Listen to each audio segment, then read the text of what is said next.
उन्हाळ्यात घामोळ्यांमुळे त्रासले आहात, गरमी सहन होत नाही, आता उन्हाळ्यातही हिवाळ्यासारखी थंडी अनुभवायची आहे तर वापरा फक्त रॅपल बर्फिला कूल घमोरी पावडर आयुर्वेदिक, जो देतो ताज्या लॅव्हेंडरच्या सुगंधासह घामोळ्यांपासून त्वरित आराम. संपूर्ण कुटुंबासाठी उपयुक्त, फक्त 90 रुपयात उपलब्ध. उन्हाळा कितीही गरम असो, आता थंडगार आणि सुगंधी अनुभव मिळवा. रॅपल बर्फिला कूल घमोरी पावडर आयुर्वेदिक आणि प्रभावी. नमस्कार, मी अक्षय तुम्हा सर्वांचं पुन्हा एकदा एडीएन बातमीपत्रात मनपूर्वक स्वागत करतोय. आज दिवसभरात घडलेल्या संपूर्ण घटनांचा आढावा आपल्याला घ्यायचाच आहे, परंतु त्या अगोदर नजर टाकूया आज दिवसभरात घडलेल्या काही महत्त्वाच्या आणि ठळक घडामोडींवरती. संजय शिरसाट यांची चंद्रकांत खैरे यांना खुली ऑफर. उभाटा गटात ऐवजी शिंदे गटात येण्यासाठी स्पष्टच बोलले. तर विमानात प्रवासी महिलेचा मृत्यू. मुंबईहून वाराणसीकडे जाणाऱ्या विमानाचं चिकलठाणा विमानतळावरती इमर्जन्सी लँडिंग. आता बघूया सविस्तर बातम्या. उद्धव ठाकरेंच्या शिवसेनेतील नेते तथा माजी खासदार चंद्रकांत खैरे यांनी विधानसभेचे विरोधी पक्षनेते अंबादास दानवे यांच्यावरती जाहीरपणे नाराजी व्यक्त केली आहे. त्यानंतर आता शिंदे यांच्या शिवसेनेचे नेते तथा मंत्री संजय शिरसाट यांनी खैरे यांना खुली ऑफर दिली आहे. खैरे यांच्यासाठी आमच्या पक्षाचे दरवाजे नेहमीच खुले असतील असं शिरसाट यांनी म्हटलंय. त्यानंतर आता संभाजीनगरात आगामी काळामध्ये नेमकं काय होणार याकडे सर्वांचं लक्ष लागलंय. आज रामनवमीच्या निमित्तानं शहरामध्ये सर्व भाविक या ठिकाणी जे प्राचीन मंदिर आहे त्याचं दर्शन घेत आहेत, एक आनंदोत्सव साजरा करतायत आणि सर्वांनाच खऱ्या अर्थानं ज्या हिंदुत्वाची गरज आहे तो हिंदुत्व या ठिकाणी त्यांचं जागृतीने आपल्याला पाहायला मिळतंय. प्रत्येकाच्या तोंडामध्ये मुखामध्ये रामाचं नाव आहे, जय श्रीरामच्या घोषणा ते देत आहेत. मला वाटतं ज्यांनी हिंदुत्व सोडलं त्यांना हा संदेश सांगला जाईल आणि जे हिंदुत्वापासून दूर जातील, लोक त्यांच्यापासून दूर जातील एवढं मात्र निश्चित झालेलं आहे. म्हणून आता सर्वांनी या ठिकाणी नमलं पाहिजे आणि जय श्रीराम हे म्हणलं पाहिजे. एवढंच या वेळेला मी त्यांना सूचना देईन. खैरे साहेबांच्या हिंदुत्वाबद्दल काय म्हणाल? उभाटाचे हिंदुत्व, खैरे साहेबांच्या विचाराचं एकट्याचं हिंदुत्व आहे. ते हिंदुत्व मानतात, हिंदुत्वाच्या प्रमाणे ते वागतातही, तसे कार्यक्रमही घेतात, परंतु इतर लोक त्यांना साथ देत नसल्यामुळं त्यांना आता पुढं जाता येणार नाही. काही काळानंतर जे आता वक्तचं सपोर्ट करायला लागलेत, जे ओएसीचे गुणगान गायला लागलेत, त्यांच्यासाठी मला वाटतं हे चांगले दिवस नाहीत.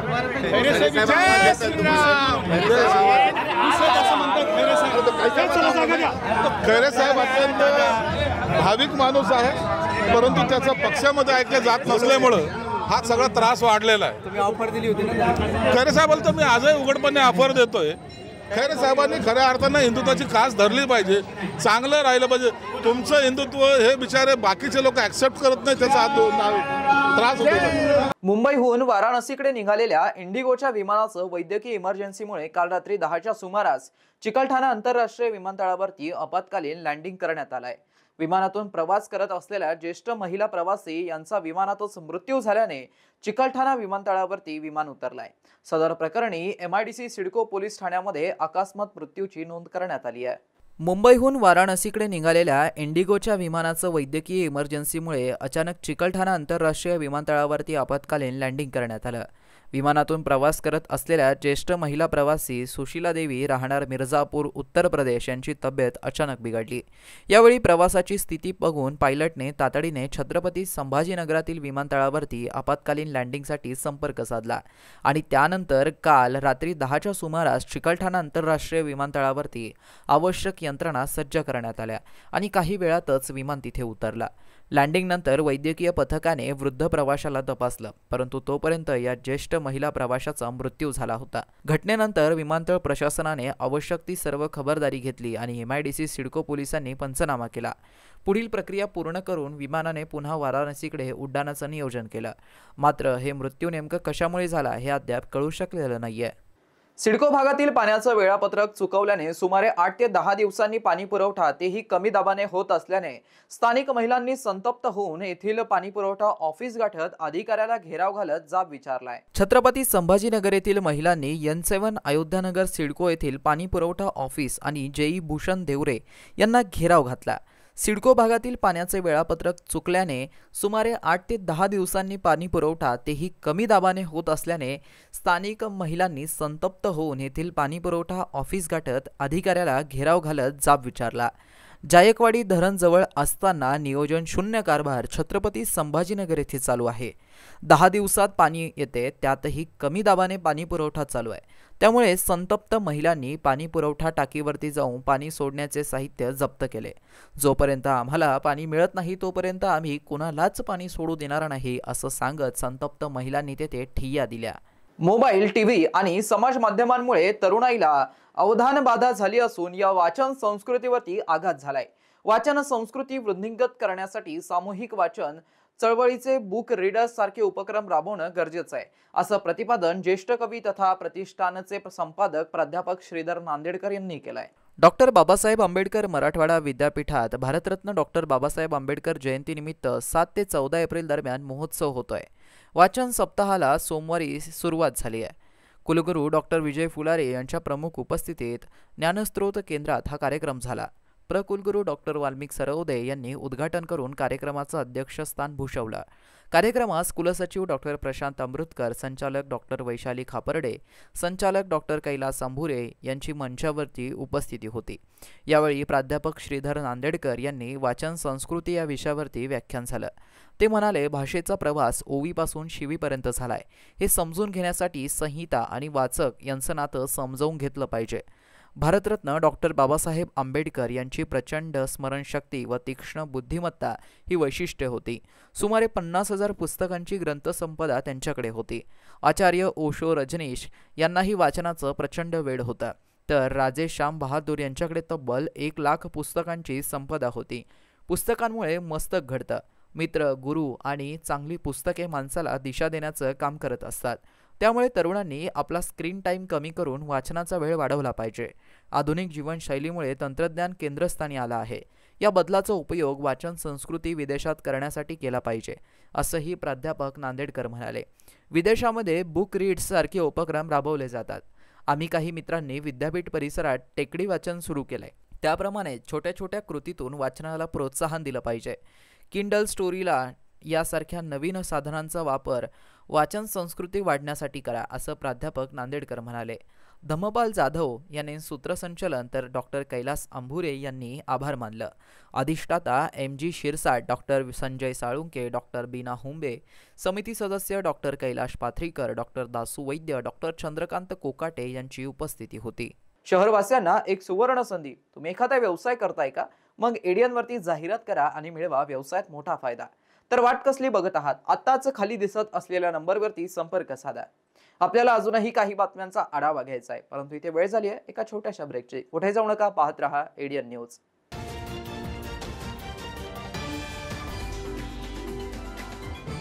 उन्हाळ्यात घामोळ्यांमुळे त्रासले आहात, गरमी सहन होत नाही, आता उन्हाळ्यातही हिवाळ्यासारखी थंडी अनुभवायची आहे, तर वापरा फक्त रॅपल बर्फीला कूल घमोरी पावडर आयुर्वेदिक, जो देतो ताज्या लॅव्हेंडरच्या सुगंधासह घामोळ्यांपासून त्वरित आराम। संपूर्ण कुटुंबासाठी उपयुक्त, फक्त 90 रुपयात उपलब्ध। उन्हाळा कितीही गरम असो, आता थंडगार आणि सुगंधी अनुभव मिळवा। रॅपल बर्फीला कूल घमोरी पावडर आयुर्वेदिक आणि प्रभावी।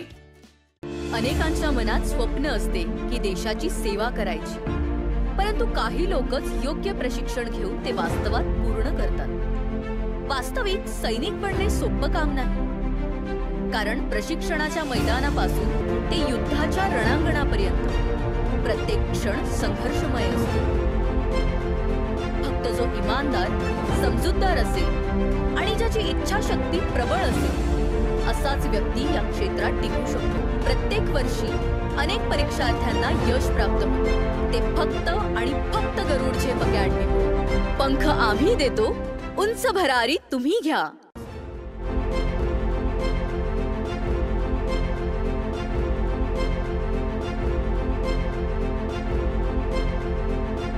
शिक्षण असो किंवा नोकरी, कुठल्याही कामानिमित्त छत्रपती संभाजीनगर येथे येत असाल तर तुमच्या घरगुती जेवणाची चिंता आता मिटली।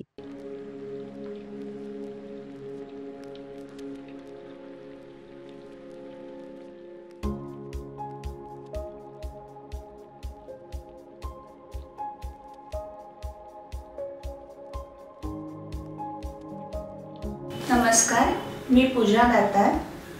मी रुचिरा स्वयंपाकघर सुरू करून 15 वर्ष झाली।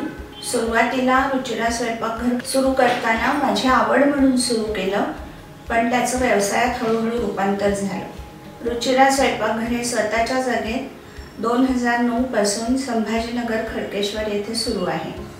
तेथून मला अनेक साऱ्या ऑर्डर्स मिळत गेल्या।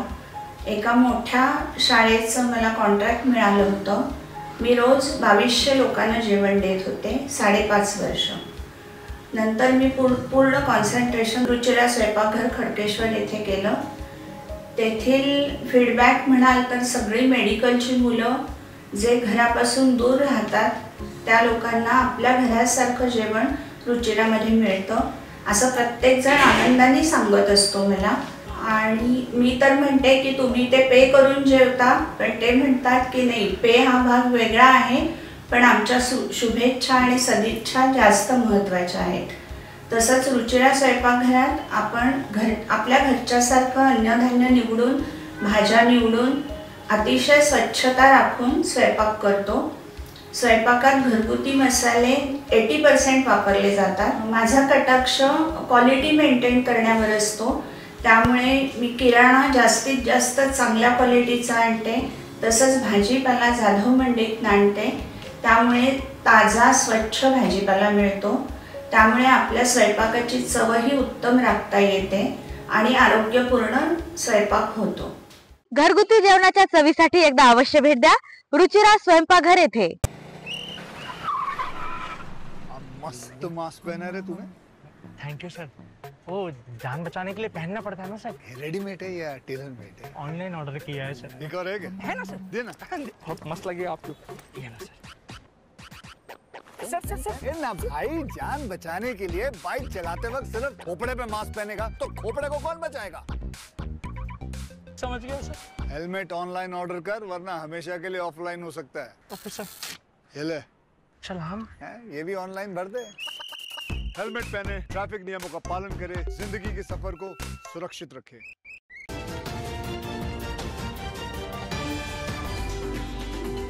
ब्रेक नंतर पुन्हा एकदा स्वागत आहे। आपण बघत आहात एडियन बातमीपत्र। अजिंठा भागातील डोंगराला आग लागल्याची घटना घडली होती। अजिंठा डोंगराला लागलेली आग विझवण्यात 2 दिवसांनी यश मिळाल्याने उघडकीस आलंय। स्थानिकांनी सुटकेचा निश्वास सोडलाय।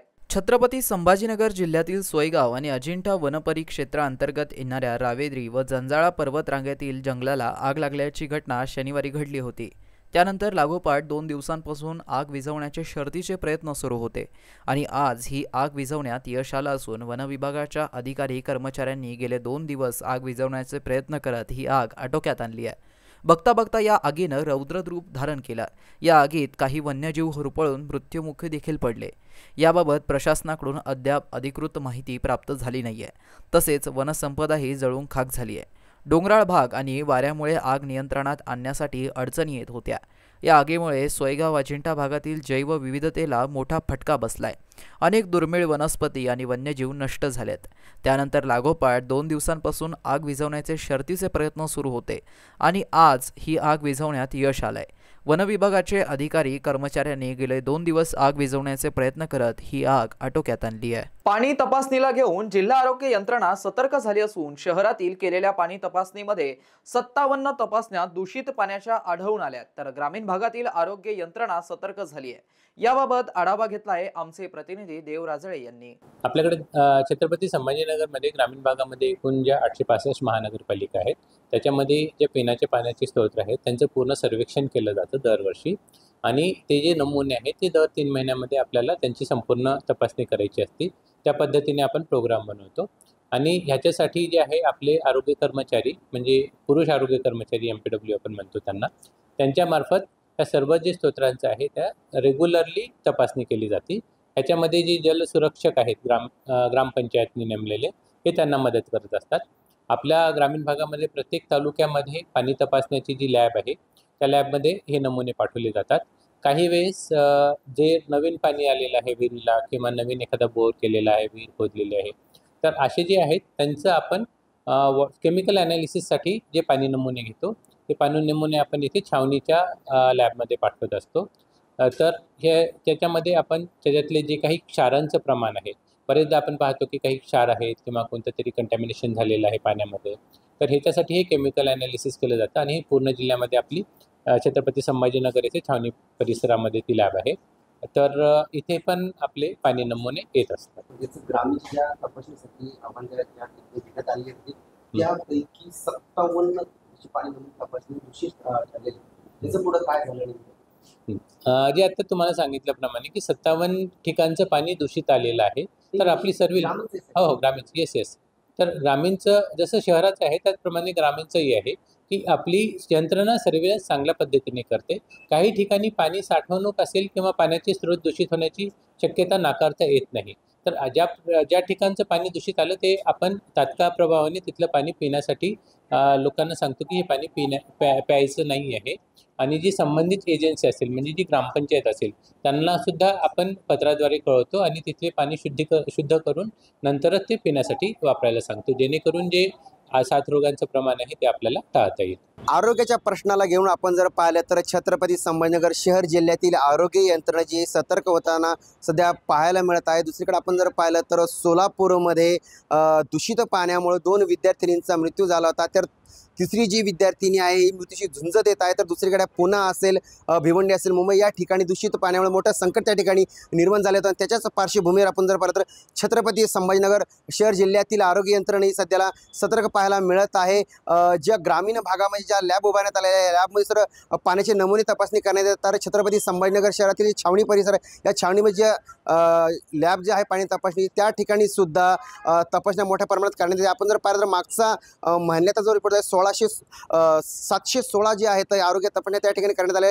तर त्यामध्ये 33 जे आता काही दूषित पाणी त्या ठिकाणी आढळण्यात आलेले होते. सर्वात महत्त्वाचा विषय जर पाहिला आपण तर अशी काय परिस्थिती आपल्याकडे निर्माण होऊ नये म्हणून आरोग्य खातं जे आहे ग्रामीणचं हे सध्या सतर्क होताना आपल्या सध्याला पाहायला मिळत आहे. ईडीएनसाठी मी देव रातळे, छत्रपती संभाजीनगर. खुलताबाद तालुक्यातील मौजे पिंपरी येथील रामसिंग सांडू बेडवाल या शेतकऱ्याच्या गट क्रमांक 91 मधील शेत जमिनीत मध्यरात्री चंदनाच्या झाडाची चोरी झाली आहे. अज्ञात चोरट्यांनी 3 चंदनाच्या झाडांचे गाभे कापून नेले असून उर्वरित 15 झाडांवरती कुऱ्हाडीने आघात करून त्यांना तोडण्याचा प्रयत्न करण्यात आलाय. ही घटना दिनांक 6 एप्रिलच्या मध्यरात्री 12 ते 4 वाजेच्या दरम्यान घडली असून सकाळी 9 वाजता ही घटना उघडकीस आली.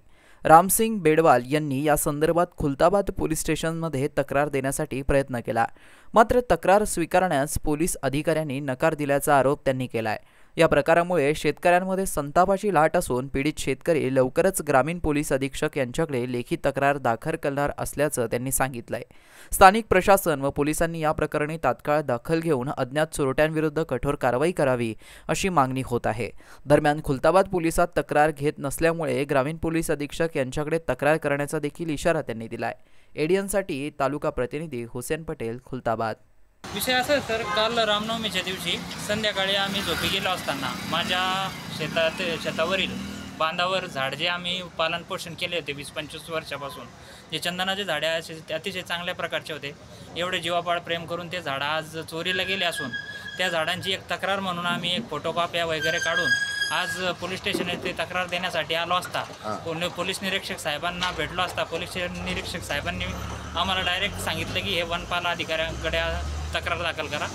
वनपाल अधिकाऱ्यांकडे तक्रार दाखल केल्या असते त्यांनी तक्रार ही स्वीकारली, परंतु त्यांनी म्हटलं की एक प्रकारची चोरी असल्यामुळं याला तुम्ही एक तक्रार ही पोलीस स्टेशनला दिलीच पाहिजे.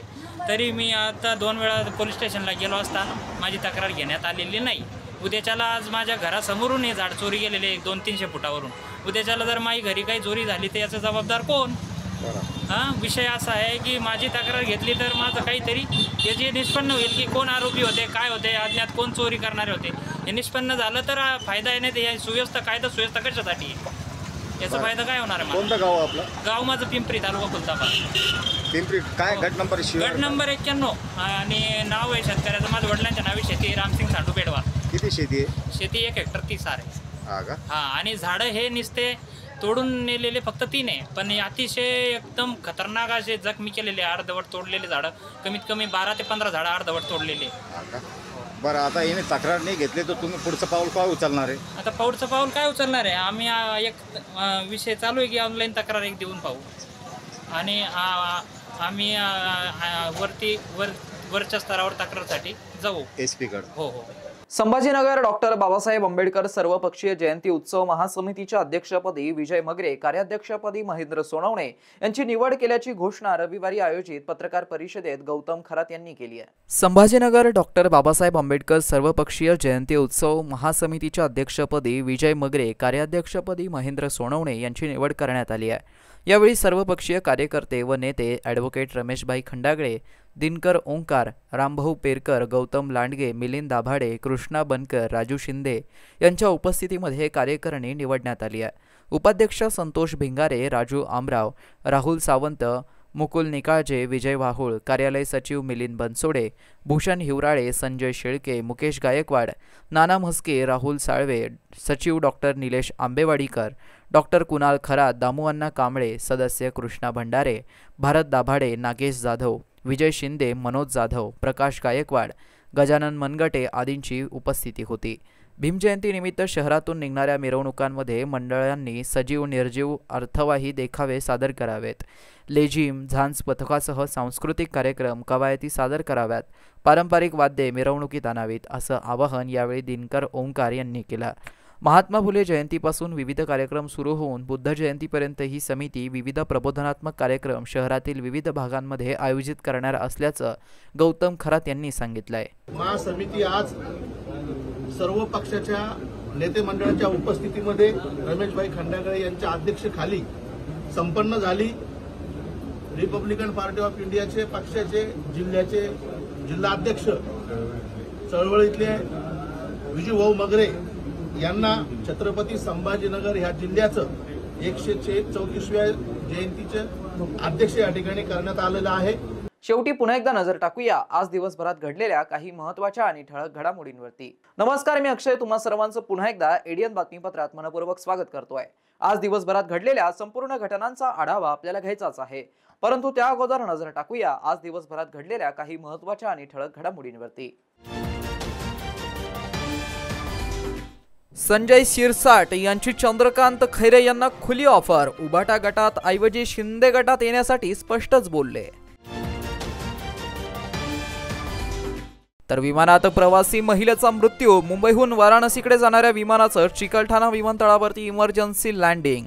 आणि याबरोबरच हे बातमीपत्र इथेच संपलं. पुन्हा भेटूया पुढील बातमीपत्रात. तोपर्यंत पाहत रहा आपल्या हक्काचं बातमीपत्र एडीएन न्यूज. उन्हाळ्यात घामोळ्यांमुळे त्रासले आहात, गरमी सहन होत नाही, आता उन्हाळ्यातही हिवाळ्यासारखी थंडी अनुभवायची आहे, तर वापरा फक्त रॅपल बर्फीला कूल घमोरी पावडर आयुर्वेदिक, जो देतो ताज्या लॅव्हेंडरच्या सुगंधासह घामोळ्यांपासून त्वरित आराम. संपूर्ण कुटुंबासाठी उपयुक्त, फक्त 90 रुपयात उपलब्ध. उन्हाळा कितीही गरम असो, आता थंडगार आणि सुगंधी अनुभव मिळवा. रॅपल बर्फीला कूल घमोरी पावडर आयुर्वेदिक आणि प्रभावी.